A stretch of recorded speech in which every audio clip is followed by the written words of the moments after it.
Hello guys, আজ আমি বানাবো পাউরুটির চপ। তো বাটিতে আমি বেসন নিয়ে নিয়েছি। এবার দিয়ে দিচ্ছি একটু হলদি গুঁড়া, এরপর দিয়ে দেবো একটু লঙ্কা গুঁড়া, তারপর লবণ। এবার পরিমাণ মতন জল দিয়ে বেসনটাকে ভালো করে গুলে নিতে হবে।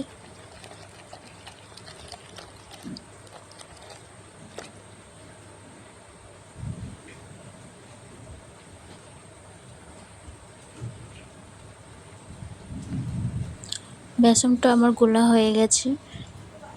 এবার এটা আমি রেখে দিচ্ছি। আমি শুকনো লঙ্কা এবং জিরে ভেজে নিয়েছিলাম, সেটা গুঁড়ি নিয়েছি। আলু সিদ্ধ করে ছাড়িয়ে নিয়েছি। এবার কড়াতে তেল দিয়ে দিয়েছি, তেলটা আমার গরম হয়ে গেছে। এবার আমি ওতে দিয়ে দেবো সিদ্ধ করে রাখা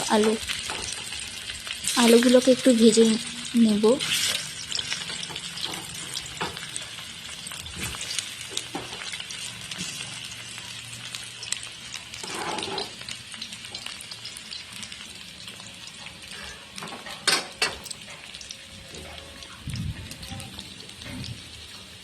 আলুর উপরে আমি দিয়ে দেবো সেই শুকনো লঙ্কা ভেজে রেখেছিলাম, গুঁড়িয়ে রেখেছি সেই গুঁড়ো ভাজা লঙ্কাটা, একটু জিরে গুঁড়া ভাজা।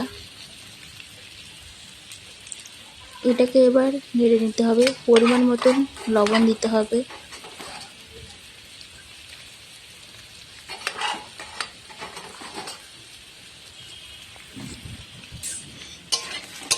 এবার আমি এটাকে একটু ভালো করে নেড়ে নেব। আলুটাকে ভালো করে মাখাতে হবে। নুনটা আমি খুন্তিতে করেই ছোটো টুকরো করে আলুটা মাখাবো।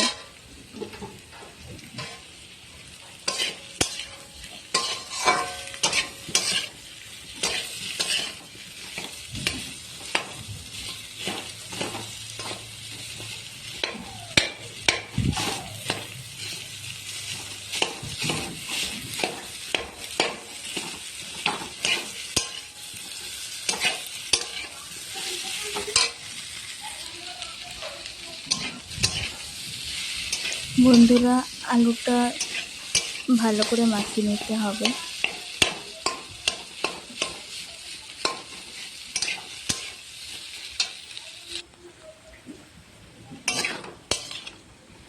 বন্ধুরা, আলুটা আমার মাখানো হয়ে গেছে। এবার আলুটাকে আমি একটা ডিশে ঢেলে নেব। আমি আগে পাউরুটিকে কোনাচে করে কেটে রেখেছিলাম। এবার আমি পাউরুটির উপর আলুর পুরটা দিয়ে দিচ্ছি, ভালো করে দিতে হবে।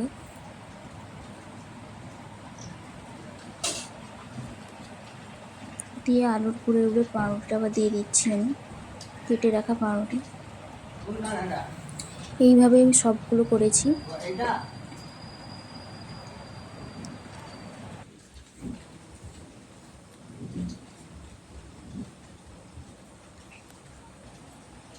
বন্ধুরা, বেসনটা গুলেই রেখেছি।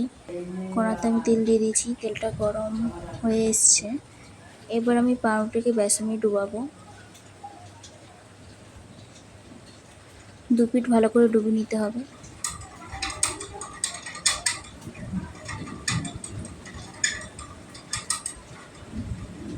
এরপর আমি কোনাতে দিয়ে দিলাম।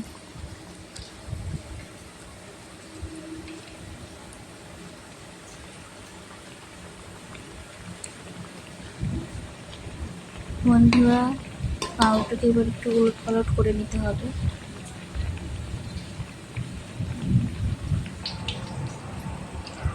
বন্ধুরা, আমার কমপ্লিট পাউরুটির চপ ভাজা। তোমরা বাড়িতে এরম করে একবার ট্রাই করে দেখো। আমার ভিডিওটা ভালো লাগলে অবশ্যই লাইক, কমেন্ট, শেয়ার, সাবস্ক্রাইব করো। যারা ইউটিউব থেকে দেখছো এবং যারা ফেসবুক থেকে দেখছো ফলো করো, কমেন্ট করো বেশি বেশি করে। ওকে, বাই।